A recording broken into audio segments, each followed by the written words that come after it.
Assalamualaikum warahmatullahi wabarakatuh. Perkenalkan, nama saya Mahdi Aprianto dengan NIM 2248201110. Baiklah, di sini saya akan mempresentasikan tentang teknologi bahan alam. Pertama itu ada pemilihan daya dan penyiapan bahan. Taksonomi adalah ilmu tentang penamaan, penggambaran, dan pengelompokan organisme, mencakup tumbuhan, hewan, dan mikroorganisme di dunia. Seleksi-seleksi yang digunakan dalam pemilihan bahan. Seleksi spesies, seleksi usia, seleksi lokasi dan musim, seleksi bagian tubuh. Spesies pemilihan jenis spesies tertentu dari tumbuhan yang memiliki kualitas atau karakteristik terbaik untuk tujuan yang diinginkan. Usia pemilihan bahan berdasarkan umur atau tingkat kematangan bahan tersebut, karena usia mempengaruhi kekuatan, kelenturan, dan ketahanan bahan. Bagian tubuh pemilihan bagian tertentu dari tanaman yang paling sesuai untuk diolah menjadi produk tertentu. Lokasi dan musim pemilihan bahan dari tempat tumbuh atau hidup tertentu karena lingkungan mempengaruhi kualitas bahan dan pemilihan waktu panen atau pengambilan bahan berdasarkan musim untuk mendapatkan kualitas terbaik. Penyiapan bahan. Penyiapan bahan alam adalah proses awal dalam pemanfaatan sumber daya alam untuk keperluan tertentu, seperti penelitian, pembuatan obat, kerajinan, maupun produk lain. Proses ini bertujuan untuk mendapatkan bahan yang siap digunakan dengan kualitas yang baik. Langkah-langkah dalam penyiapan bahan. Yang pertama itu pemanenan dilakukan pada waktu yang tepat, misalnya pagi hari untuk daun saat tanaman cukup tua untuk akar. Menggunakan alat yang sesuai agar tidak merusak bagian lain dari sumber bahan. Nah, selanjutnya pembersihan, mencuci bahan dengan air bersih untuk menghilangkan tanah, debu, atau serangga. Bisa juga menggunakan larutan tertentu jika diperlukan, misalnya seperti etanol untuk sterilisasi. Selanjutnya ada pemotongan dan penghancuran. Bahan besar dipotong kecil agar proses selanjutnya lebih efisien. Penghancuran dengan blender atau alat tumbuk jika dibutuhkan untuk ekstraksi atau fermentasi. Selanjutnya penyimpanan. Disimpan dalam wadah tertutup, rapat, dan kering. Ditempatkan di lokasi sejuk, kering, dan gelap untuk mencegah kerusakan atau tumbuhnya jamur.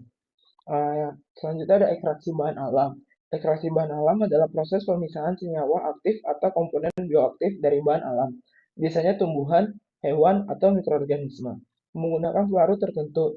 Tujuannya adalah untuk mendapatkan zat yang memiliki aktivitas biologis, misalnya untuk obat, kosmetik, atau suplemen.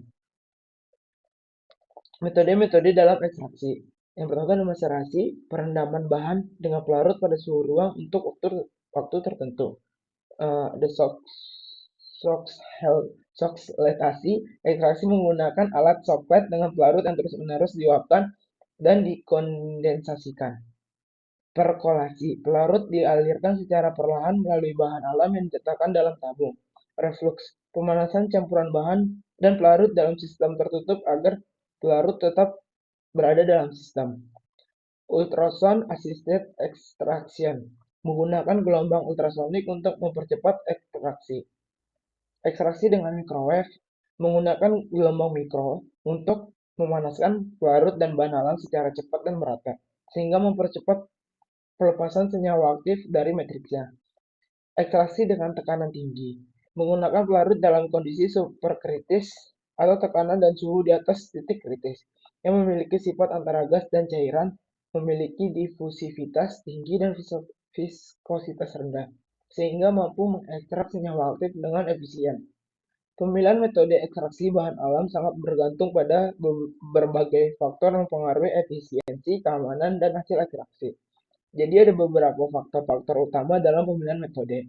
Yang pertama itu ada sifat kimia senyawa aktif, jenis dan sifat bahan alam, tujuan ekstraksi, ketersediaan dan jenis pelarut, skala produksi, waktu dan biaya, efisiensi ekstraksi, keamanan dan lingkungan. Selanjutnya ada evaporasi. Evaporasi digunakan untuk menghilangkan pelarut dari lautan ekstrak, sehingga diperoleh ekstrak kental atau setengah padat.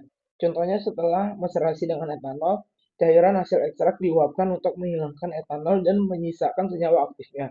Tujuan evaporasi memekatkan larutan ekstrak, menghilangkan pelarut yang tidak dibutuhkan, menyiapkan ekstrak untuk proses lanjutan, seperti pengeringan atau formulasi obat. Baiklah, sekian dari saya. Terima kasih. Assalamualaikum warahmatullahi wabarakatuh.